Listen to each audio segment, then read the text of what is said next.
पिछले क्लास में हम लोग कॉलिगेटिव प्रॉपर्टीज में दो कॉलिगेटिव प्रॉपर्टीज पढ़े थे, एक एलिवेशन इन बॉइलिंग पॉइंट और दूसरा depression in freezing point.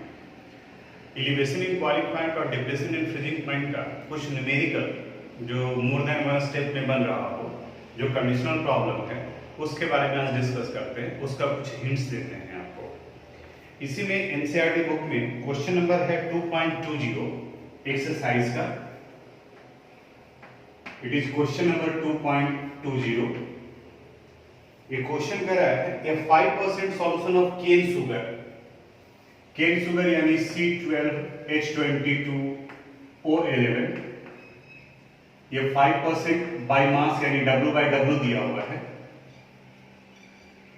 Cane sugar in water has a freezing point 271 kelvin, यानी TB का वैल्यू दिया हुआ है 271 केल्विन। आगे फिर कहा जा रहा है calculate the freezing point of 5% glucose solution, यानी फिर 5% W by W glucose solution यानी C6H12O6, इनके सॉल्यूशन का आपको बॉइलिंग पॉइंट नहीं, फ्रीजिंग पॉइंट है, तो यहां TF लिखना होगा। तो TF का वैल्यू निकालना है, फ्रीजिंग पॉइंट ऑफ सॉल्यूशन का वैल्यू निकालना है। And the freezing point of pure water, it means T0F is equal to 273.15 kelvin. ये डाटा दिया हुआ है।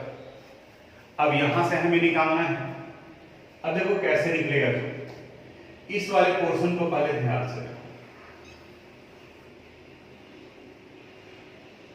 TF निकालना है, यानी कि अगर हमें डेल्टा TF का वैल्यू पता चल गया तो डेल्टा TF से हम लोग T0F और TF का वैल्यू कैलकुलेट कर सकते हैं।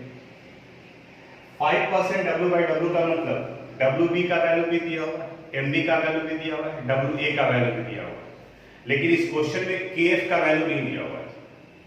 तो पहले वाले डाटा का यूज करके हमें KF का वैल्यू निकालना है, और जब KF का वैल्यू निकल जाएगा तो जो फर्स्ट स्टेज में आएगा उसी KF के वैल्यू को हम लोग को सेकंड में यूज करना है। दो मेथड से बताते हैं। पहले मेथड से बताते हैं यानी कि ट्रेडिशनल तरीका से, कि यानी किस तरीके से निकालेंगे, और फिर उसको रेशियो में कन्वर्ट कर देंगे तो कैलकुलेशन थोड़ा आसान पड़ जाएगा। दोनों तरीके से बताते हैं। पहले फर्स्ट कंडीशन को लेकर चलते हैं। In first case 5% W by W cane sugar यानी C12H22O11 का मतलब क्या होता है जो लिखेंगे, तो इसका मतलब यहां निकलेगा 5 gram of cane sugar C12H22O11 in 100 gram of solution, 100 gram solution, यानी अब डाटा यहां से सेपरेट हो गया। That is WB is equal to 5 gram, MB is equal to, इनका मोलर मास निकालोगे, कैलकुलेट करना, एक बार मिला लोगे, अगर कहीं कोई मिस्टेक हो तो उसको करेक्ट कर लोगे, 342 ग्राम पर मोल।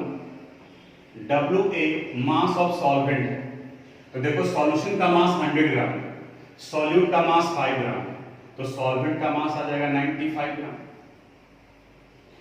वाटर का फ्रीजिंग पॉइंट दिया हुआ है, इट इज 273.15 केल्विन, और यहां इस सॉल्यूशन का फ्रीजिंग पॉइंट दिया हुआ है TF is equal to 271 kelvin, it is 271 kelvin. अब यहां से डेल्टा TF निकालो, 273.15 minus 271, it means 2.15 kelvin. Delta TF निकल गया। अब फार्मूला यूज करवा, जो फार्मूला हम लोग डिराइव किए इसके पहले वाले क्लास में, उस पर आते हैं। Delta TF is equal to KF into WB into 1000 divided by MB into WA। अब देखो तो यहाँ क्या क्या वैल्यू पता है हम लोगों को। Delta TF 2.15, WB 5 gram, MB 342, WA 95। तो बताओ KF का वैल्यू निकल जाएगा। तो यहां से हम लोग KF का वैल्यू निकाल लिए। अब जो फर्स्ट केस में KF का वैल्यू निकला वही KF का वैल्यू सेकंड कंडीशन में आएगा। यानी यहां से आप कैलकुलेट करोगे किसका वैल्यू, KF का। फार्मूले के फॉर्म में अगर कन्वर्ट करेंगे तो KF का वैल्यू आ जाएगा delta TF into MB into WA divided by WB into 1000। अब सबका वैल्यू पुट कर दो। डेल्टा TF का वैल्यू हो गया 2.15, MB का वैल्यू आ गया 342, WA का वैल्यू है 95, WB का वैल्यू है 5 इंटू 1000। इसे इक्वेशन फर्स्ट मान लेते हैं। इस तरीके का जहां कैलकुलेशन ज्यादा होता है हम सजेस्ट करते हैं स्टूडेंट्स को कि कैलकुलेशन अभी मत करो, इसमें टाइम लगेगा। आगे जाकर के बहुत सारा वैल्यू जो है वो कट जाएगा, कैंसिल हो जाएगा। तो यहां तक हम लोग किसका वैल्यू निकालें, KF का। क्योंकि सॉल्वेंट दोनों कंडीशन में वाटर ही है तो KF का वैल्यू और KB का वैल्यू नेचर ऑफ सॉल्वेंट पर डिपेंड करता है। यानी कि दोनों जगह सॉल्वेंट सेम तो KF का वैल्यू सेम। अब सेकंड केस में आते हैं यानी कि ग्लूकोज को। यानी यहां करने के बाद में अब सेकंड वाले पार्ट पर आते हैं।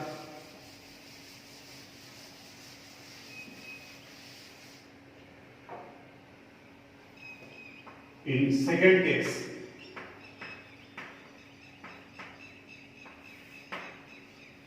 %, W/W ग्लूकोज सॉल्यूशन है, C6H12O6 सॉल्यूशन। तब यहां से इसका मतलब निकला 5 gram of glucose C6H12O6 in 100 gram solution, 100 gram solution. यानी यहां पर भी डाटा सेपरेट की। WB का वैल्यू आ गया 5 ग्राम। ग्लूकोज का मोलर मास आता है 180 ग्राम पर मोल। WA का वैल्यू यहां भी आएगा 95। KF का वैल्यू हम लोग डाल देंगे यहां पे फ्रॉम इक्वेशन फर्स्ट। और अब निकाल लेते हैं किसका वैल्यू, डेल्टा TF का। तो ये आ गया KF into WB into 1000 divided by MB into W। अब देखो यहाँ KF है तो KF की जगह पर ये पूरा वैल्यू रखेंगे। समझाने के लिए हमें ये पार्ट को इरेज करना पड़ेगा। अगर आपको समझ में आ गया होगा तो सेपरेट कर लोगे, जरूरत पड़ेगा तो वीडियो को थोड़ा सा बैक करके उसके बाद फिर कॉपी कीजिएगा। अब यहाँ इस वैल्यू को रखते हैं।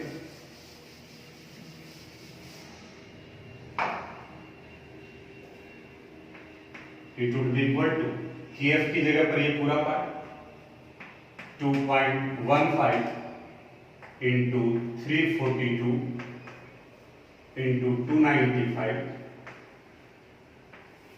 डिवाइडेड बाई 5 इंटू 1000 इंटू, अब यहां WB का वैल्यू अभी निकाले थे हम ग्लूकोज के केस में ये 5 into 1000 divided by molar mass का वैल्यू 180 और WA का वैल्यू 95। अब देखो कई वैल्यू कैंसिल हो रहा है। 5000 295 सॉरी 342 इंटू 95 है, सॉरी 95 और ये 95 यहाँ कैंसिल हो गया। अब देखो बचा हुआ कौन सा पोर्शन रह गया, 2.15 इंटू 342 डिवाइडेड बाई 180। थोड़ा सा कैलकुलेशन मिला लीजिएगा। 2.15 इंटू 342 डिवाइडेड बाई 180। अब ये किसका वैल्यू निकल गया, डेल्टा TF का, कैलकुलेट करने के बाद। और इसके बाद फिर हम लोग यूज करेंगे now delta TF is equal to T0F minus TF। तो आपको निकालना किसका वैल्यू था, TF का वैल्यू।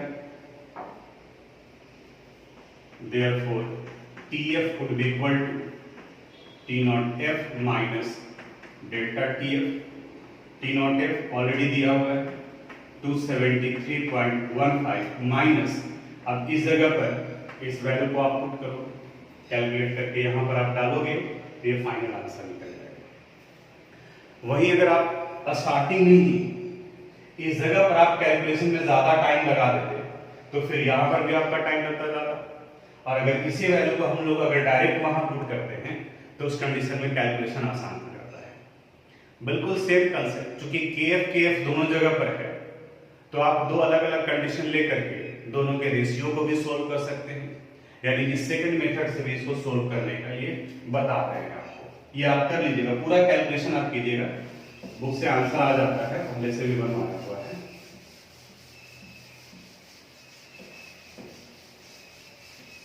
अब चूंकि फास्ट अगर बनाना है, ऑब्जेक्टिव क्वेश्चन सोल्व कर रहे हैं, तो वहां पे ज्यादा से ज्यादा आपको देखना है, तो करेंगे क्या हम लोग, फॉर्मूला है delta TF is equal to KF into WB into 1000 divided by MB into W। तो ऊपर में हम लोग एक बार कॉमन शुगर के लिए ले लेते हैं और नीचे में हम लोग ग्लूकोज के लिए, या ऊपर में भी ग्लूकोज को रख सकते हैं, यानी ये करेंगे हम लोग डेल्टा TF डिवाइडेड बाई 2.15। ये 2.15 क्या हो गया, डिप्रेशन इन फ्रीजिंग पॉइंट, किस कंडीशंस में, कॉमन शुगर के केस में। अभी निकाले थे हम लोग 273.15 में से 271 को माइनस किए, इट वुड बी ऊपर में KF into 5 into 1000 divided by molar mass आता है 180 इंटू 95। ये ग्लूकोज के लिए, नीचे में शुगर के लिए रख रहे हैं हम, यहाँ ये वैल्यू आ जाएगा KF into 5 into 1000 divided by 342 into 95। बिल्कुल उसी तरीके से यहाँ भी आ गया, देख रहे हो KF का वैल्यू कैंसिल हो गया, 5 कैंसिल हो गया, 1000 कैंसिल हो गया, 95 कैंसिल हो गया। It means delta TF divided by 2.15 it would be equal to, अब यहाँ क्या बचा रह गया 342, और ये पार्ट नीचे चला जाएगा, इट मींस 180। अब इसको सोल्व कर लेना है, पहले डेल्टा TF निकलेगा, और जब डेल्टा TF निकल जाएगा तो फिर हम लोग TF का वैल्यू निकाल लेंगे।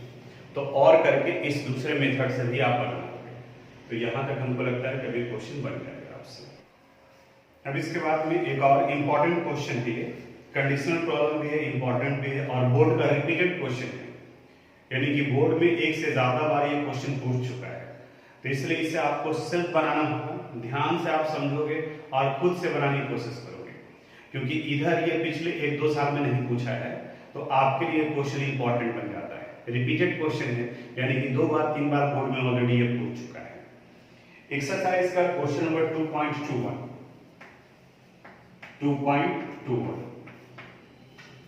क्वेश्चन का है 2 elements A and B form compounds having formula AB2 and AB4। जब भी क्वेश्चन आप बनाओ तो उससे इंफॉर्मेशन जो सबसे पहले आप सेपरेट कर लो, यानी A और B कंबाइन कर AB2 भी बना रहा है, AB4 भी बना रहा है, होता भी है। जैसे कार्बन और ऑक्सीजन कंबाइन कर कार्बन डाइऑक्साइड भी बनाता है और कार्बन मोनोऑक्साइड का भी फॉर्मेशन करता है, जैसे यहाँ AB2 और AB4 का फॉर्मेशन हुआ। आगे, when dissolved in 20 gram of benzene 1 gram of AB2, यानी कि अगर 1 ग्राम AB2 को डिसॉल्व करते हैं बेंजीन में, 1 ग्राम 20 gram of benzene lowers the freezing point by 2.3 kelvin, तो ये फ्रीजिंग पॉइंट को डिप्रेस करता है, यानी कि डेल्टा TF का value 2.3 kelvin. whereas 1 gram of AB4, और वही 1 ग्राम AB4 lowers it by 1.3 kelvin, ये 1.3 केल्विन तक लोअर करता है।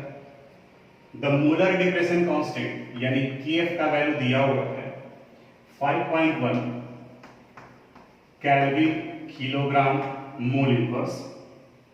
Calculate the atomic mass of A and B, ए और बी का एटॉमिक मास आपको निकालना है। डिप्रेशन इन फ्रीजिंग पॉइंट दिया हुआ है और सॉल्वेंट का मास भी दिया हुआ है, 20 ग्राम बेंजीन में डिसॉल्व किया गया है। ये क्वेश्चन 3 स्टेप में जाकर के बनेगा। हर एक स्टेप का हम हिंट्स देते हैं, डिटेल से समझाते हैं, लेकिन फाइनल कैलकुलेशन आपको करना होगा, क्योंकि अगर आप खुद से अपने आप को इन्वॉल्व करते हो तो आपका ज्यादा दिमाग काम करेगा, तभी एग्जामिनेशन में लिखाएगा।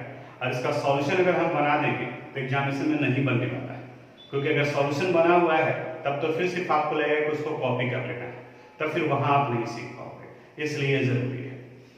पहले दोनों को हम लोग एक एक करके इंफॉर्मेशन अलग करते हैं। सबसे पहले इंफॉर्मेशन अलग करते हैं AB2 के लिए।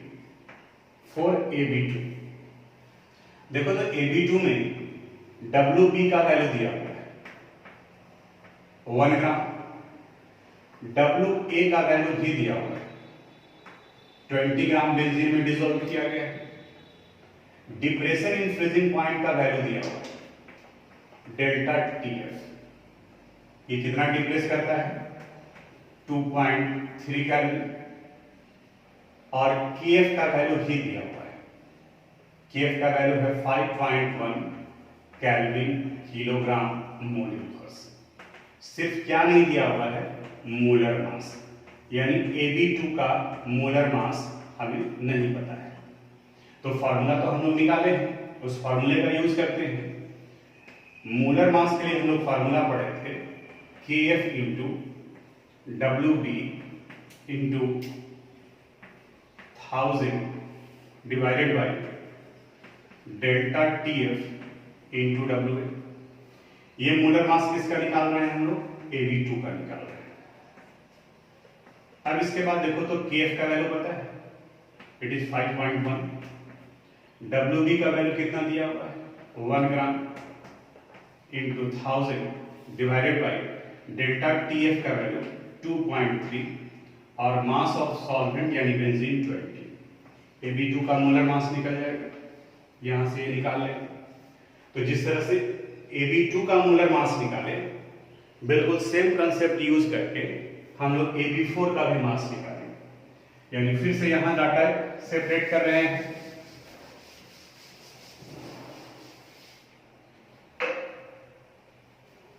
अब इसके बाद करोगे फॉर AB4, इस AB4 के केस में भी सॉल्यूट का अमाउंट 1 ग्राम ही है, 1 ग्राम 20 ग्राम बेंजीन में डिसॉल्व किया गया, WA is equal to 20 gram.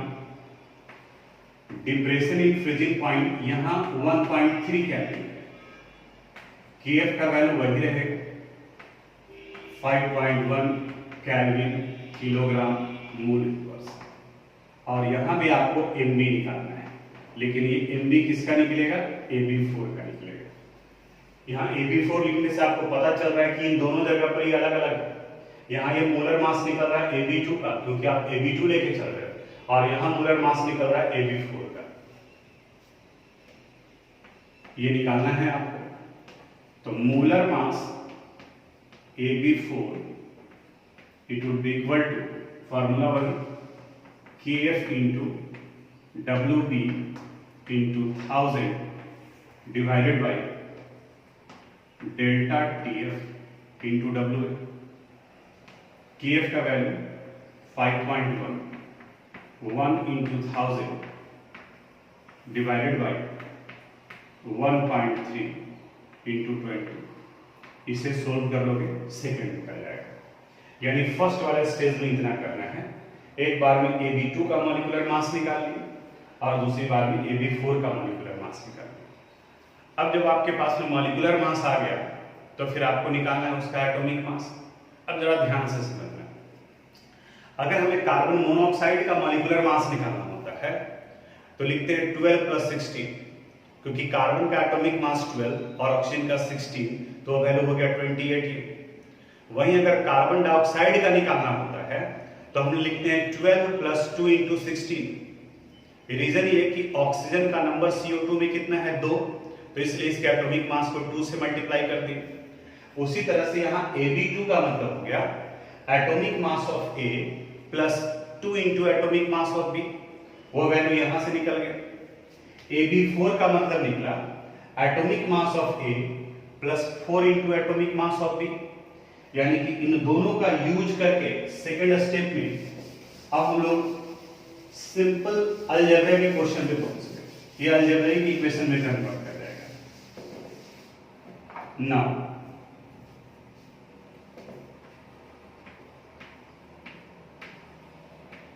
Molar mass of Ab2 it would be equal to लिख सकते हैं A प्लस 2B, और ये वैल्यू आप निकाल चुके हो, वो यहां लिखेंगे।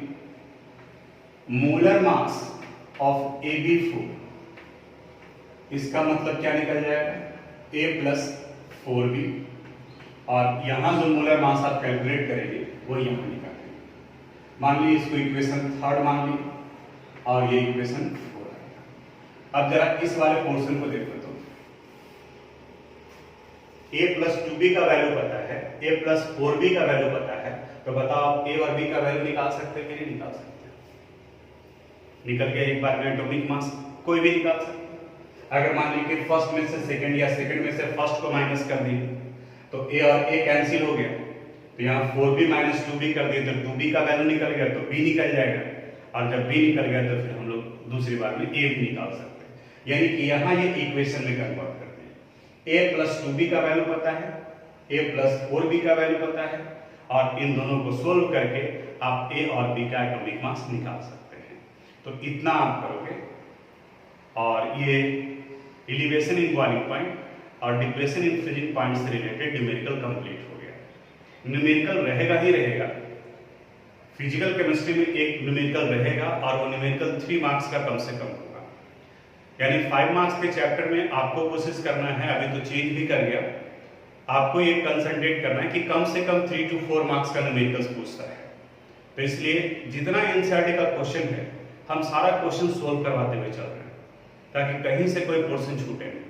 अब इतने के बावजूद भी अगर आप ये भी कैलकुलेशन नहीं कर सकते हो, इसको भी छोड़ दोगे, तब तो फिर मुश्किल है। इसको आप बना लीजिएगा। अब हम लोग लास्ट क्वालिटेटिव प्रॉपर्टीज में बढ़ते हैं। तो फोर्थ क्वालिटेटिव प्रॉपर्टी है ऑस्मोटिक प्रेशर। लेकिन ऑस्मोटिक प्रेशर को समझने के पहले कुछ एक टर्म्स हम लोगों को समझना होगा।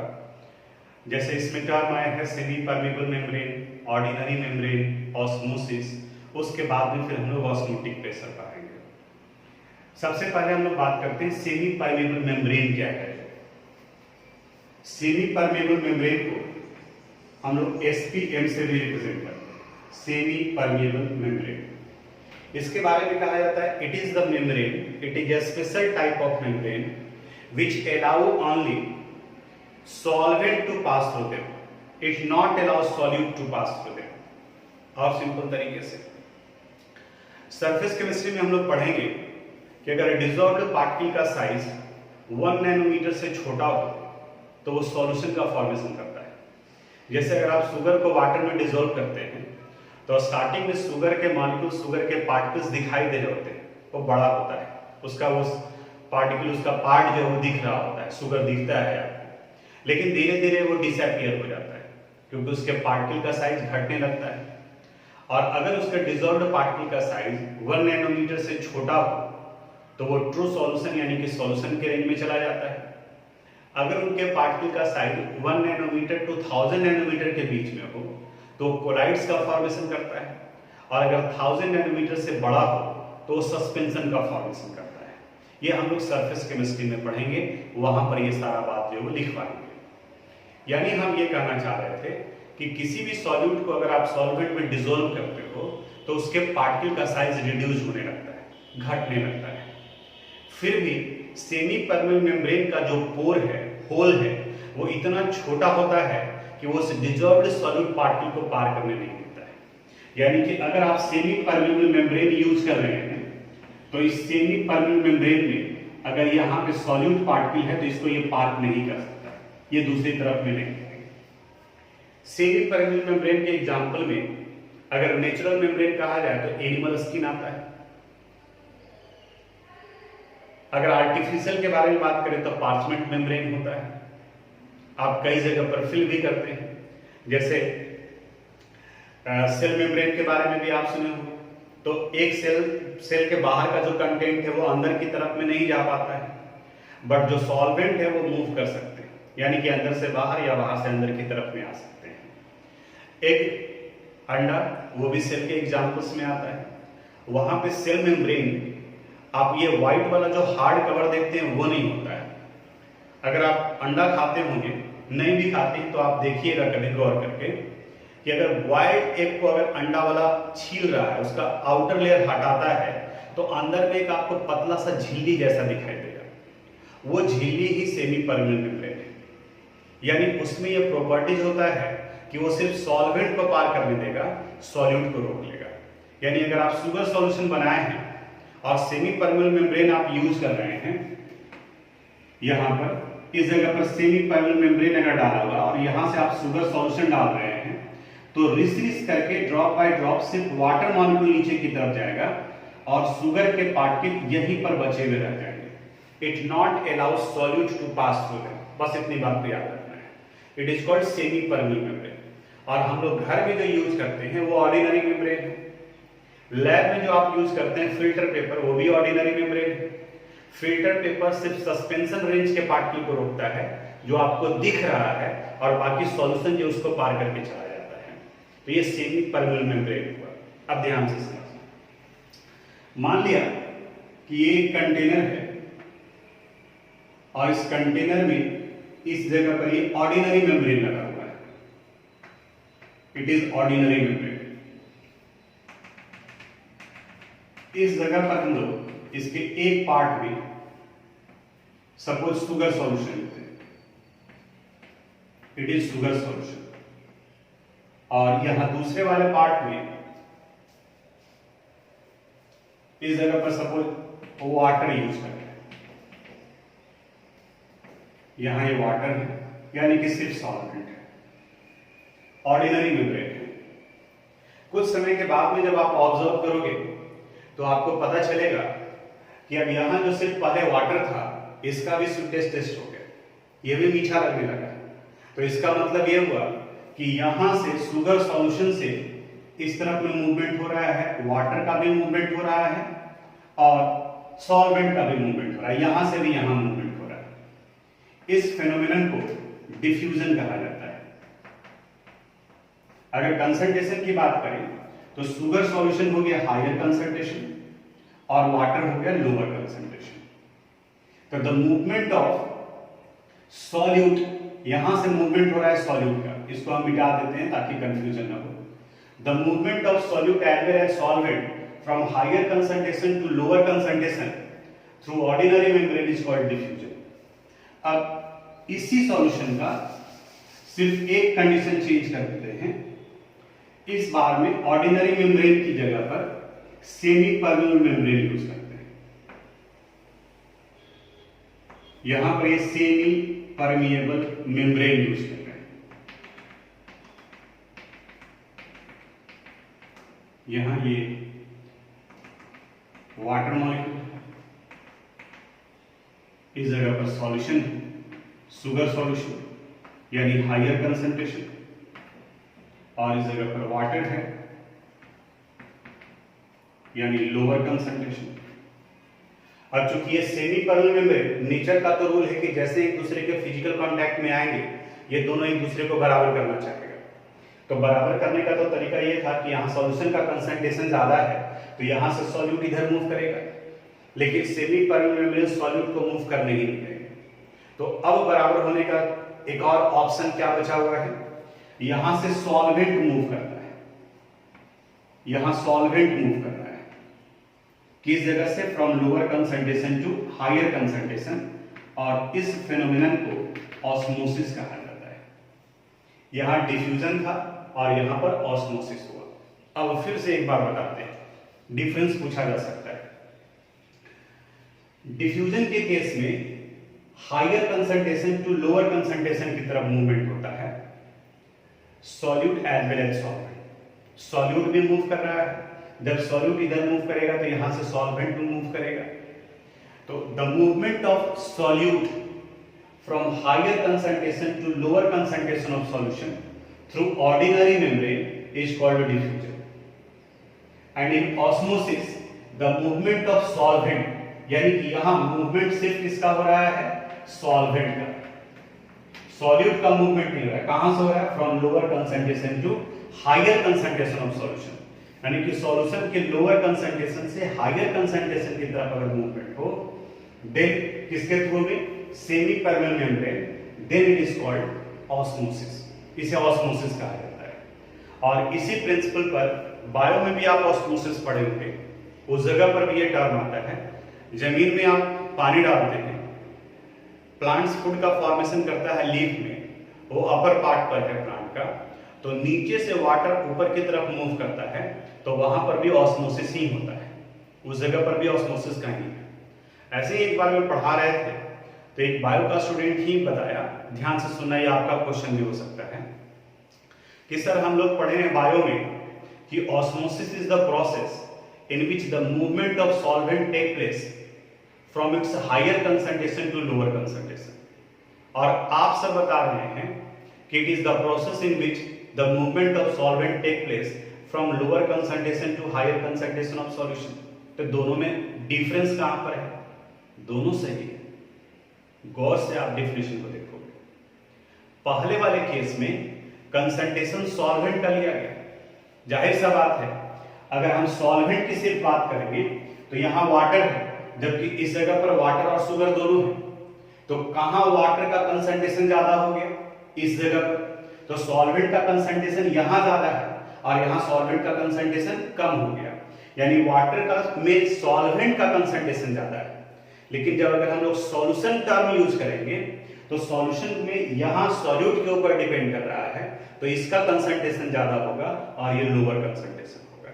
फिर से, जब भी आप ऑस्मोसिस का डेफिनेशन बोलते हैं तो आप बोलते हैं it is the phenomenon in which the movement of solute take place from lower कहां से मूवमेंट हो रहा है? यहां से, from lower concentration of solution to higher concentration of solution, यानी सॉल्यूशन के लोअर कंसंट्रेशन से हायर कंसंट्रेशन की तरफ होता है through semi permeable membrane. Bio का वो स्टूडेंट जो बता रहा था वो सॉल्यूशन न लेकर के सॉल्वेंट यूज कर रहा था, तो अभी वही समझा रहे थे कि जब सॉल्वेंट आप यूज करेंगे तो वहां पे तो वही कंसेप्ट यूज होगा कि सॉल्वेंट का higher, from higher concentration of solvent to lower concentration of solvent. तो हमें सॉल्यूशन लेकर के चलना है।